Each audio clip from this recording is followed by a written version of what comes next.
There are so many reasons it's important that you understand the elite gender inversion program for entertainment purposes only.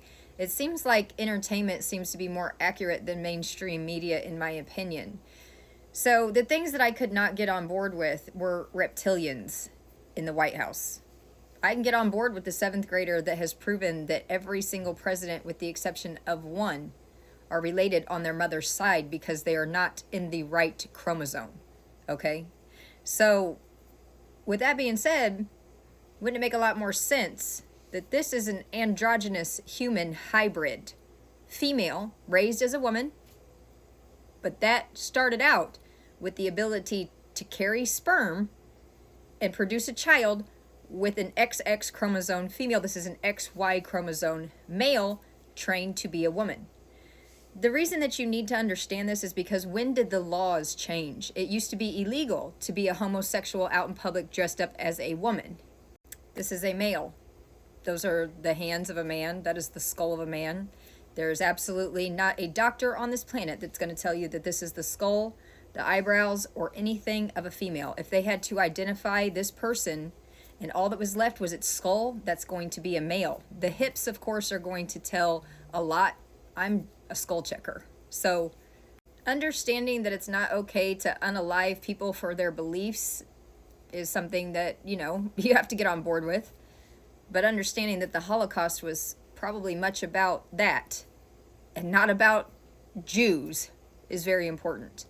The point you need to get to in your head is, when did this law change? That they're not imprisoning people in Holocaust camps for being gay, and that they're not putting people in jail for posing as a woman to trick you into coming out in public. This is called chasing, where some hot girl on the internet, you go out in public and now bam, you kissed her.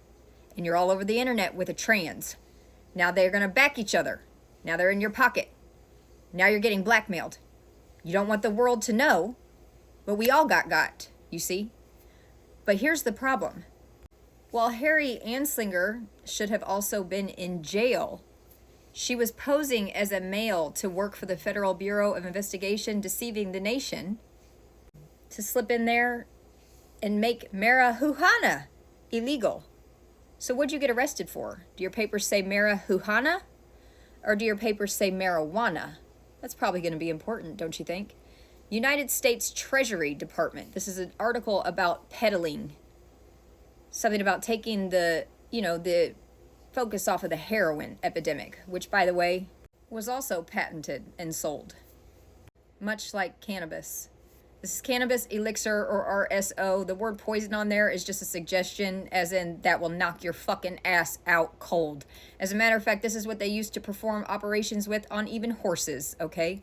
So this is available on the Farm Bill. I always attach the website that I work for, and you can order that. It's $70 at a dispensary. We sell it for $25. It's a sticky plant all in one syringe. You can just add it to your eggs or whatever you want. It's literally Native American medication. It's wild what nature can do for you, okay? Every single medication that you're taking is a freak of nature, patent on nature situation. It's an oid. You should consider that just literally a science experiment off of a plant, okay? So, furthermore, private guns, the sale of private guns are illegal in Mexico. You guys hear all these stories about the cartel. I was the cartel. I know where I got my gun. I purchased it in the United States of America.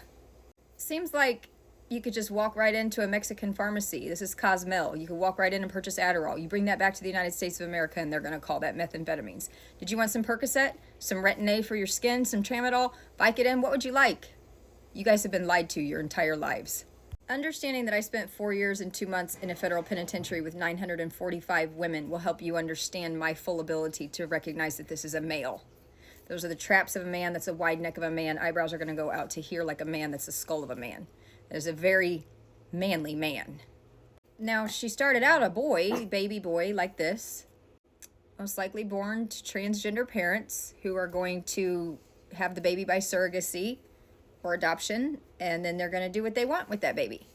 So they're going to train that baby to be a girl. Okay? It's 2. Do you think did it tell its parents at 2 that it did not want to have children anymore? Do you think at 2 years old he said, "Can you dress me up in makeup? I want to be a girl. For the rest of my life, I want to be a Kardashian"? Do you think that when it's in a beauty pageant, it will tell the same stories as Erica Kirk tells? I'll show you. Or like Megan Fox. That was a boy. And then we're just going to keep training it until it learns. It's not a boy anymore. It's a girl. Those are all men, but they're androgynous hybrid humans. They stop the prepubescent, they stop them before they ever hit puberty and start pumping them full of the opposite hormones. Now, it's said that they actually start doing it in utero. I can't prove it. I wasn't there. Dresses. Everyone thought I was a little boy because I wore Jordan and all these different types of athletic clothes, and I was just a baller completely. My mom hated combing my hair because it was so knotty and my hair is super long and I didn't want it combed, and so we ended up cutting it like Bam Bam, just like straight across, full haircut. Even when we went to the grocery store, the people would be like, "Hey Sonny, you gotta take those groceries out for your mom," and I was like, yes. I think I always had that girly girl hidden within me. After being such a tomboy and experiencing that my whole life, it was like, oh, I can curl my hair, I can put on the mascara. I come from... She was the hardest one for me because her arms aren't long enough. I thought she was a girl.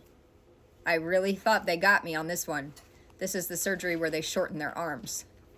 But this is the only surgery you need to understand. They're going to create one of these out of their forearm or at the bottom of their calf. They're going to take part of a bone. They're going to wrap flesh around it and create a situation.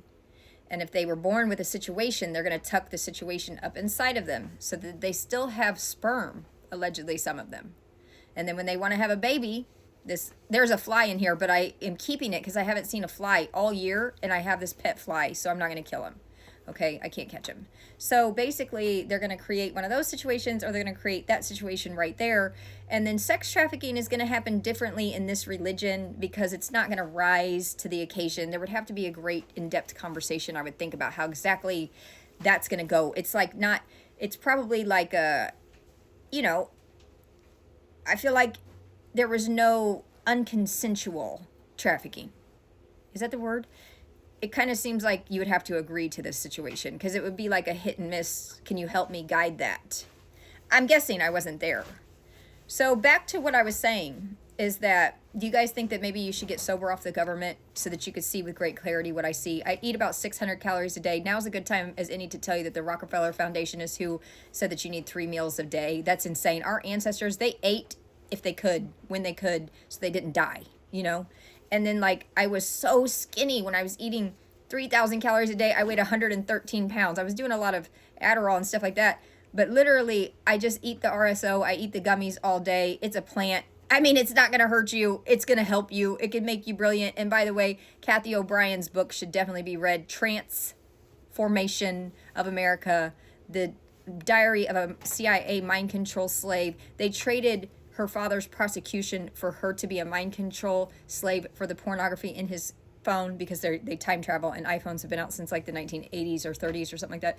So then basically they didn't prosecute him, and then they didn't let her do any drug except for marijuana. It's not conducive to mind control because it opens your neural pathways. You know how stoners are like, they just figure shit out and then they keep all their kids and they don't lose their license and they don't have SR22 insurance and stuff like that, and they still go to their kids' soccer games. It's fucking wild how you could just like eat a plant and get all fucked up. If you guys got wasted off of one gummy, you would laugh at your dumbass friends that are going to go out drinking on Friday night because you know it'll take them 30 days to mentally catch back up to where you are. Could you imagine getting beat at the Game of Thrones by a fucking chick? You guys suck.